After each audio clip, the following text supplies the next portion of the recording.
In today's tutorial, I'm going to show you guys how to hopefully resolve the unidentified network connection if you're getting limited access or no internet on your Windows 7 or Windows 8 or 10 computer. So this should hopefully be a pretty straightforward tutorial, and without further ado, let's jump right into it.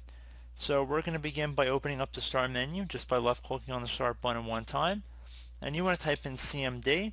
Best Match should come back with CMD right underneath Programs. You want to right click on that and then left click on Run as Administrator. If you receive a user account control window asking if you want to allow this following program to make changes to this computer, left click on Yes.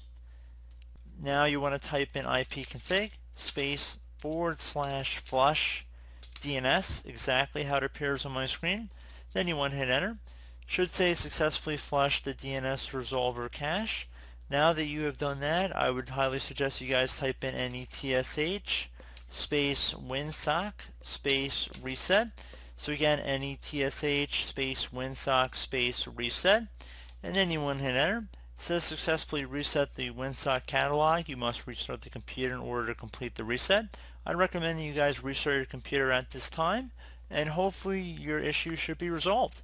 So I do hope this brief video was able to help you guys out.